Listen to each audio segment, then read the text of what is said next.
ઇથોપિયામાં જ્વાળામુખી ફાટતા રાખના વાદળો ભારત સુધી પહોંચ્યા। ઇથોપિયાના હેપી દુબ્બી જ્વાળામુખી ફાટ્યા બાદ ઉત્પન્ન થયેલો વિશાળ રાખનો ગોટો સોમવારે રાત્રે 11 વાગ્યે દિલ્હી પહોંચી ગયો। રાખ આકાશમાં ઊંચી સુધી ફેલાઈ ગઈ, જેના કારણે અનેક આંતરરાષ્ટ્રીય ફ્લાઇટનો રૂટ બદલવો પડ્યો। અમુક ફ્લાઇટમાં મોડું થઈ રહ્યું છે અને અમુકને બીજા રસ્તેથી મોકલવામાં આવી રહી છે। હવામાનના જાણકારો છેલ્લા એક દિવસથી આ રાખના વાદળને જોઈ રહ્યા હતા। રાખનું વાદળ લાલ સાગર પાર કરીને આશરે 130 કિલોમીટર પ્રતિ કલાકની ઝડપે ભારત તરફ વધી રહ્યું હતું।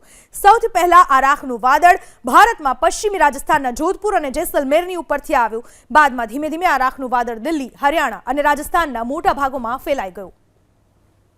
ઇથોપિયાના હેપી દુબ્બી જ્વાળામુખી ફાટ્યા બાદ ઉત્પન્ન થયેલો વિશાળ રાખનો ગોટો સોમવારે રાત્રે 11 વાગ્યે દિલ્હી પહોંચી ગયો।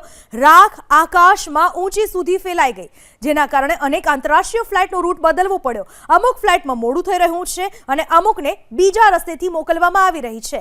હવામાનના જાણકારો છેલ્લા એક દિવસથી આ રાખના વાદળને જોઈ રહ્યા હતા। રાખનું વાદળ લાલ સાગર પાર કરીને આશરે 130 કિલોમીટર પ્રતિ કલાકની ઝડપે ભારત તરફ વધી રહ્યું હતું। સૌથી પહેલા આ રાખનું વાદળ ભારતમાં પશ્ચિમી રાજસ્થાનના જોધપુર અને જેસલમેરની ઉપરથી આવ્યું। બાદમાં ધીમે ધીમે આ રાખનું વાદળ દિલ્હી, હરિયાણા અને રાજસ્થાનના મોટા ભાગોમાં ફેલાઈ ગયું।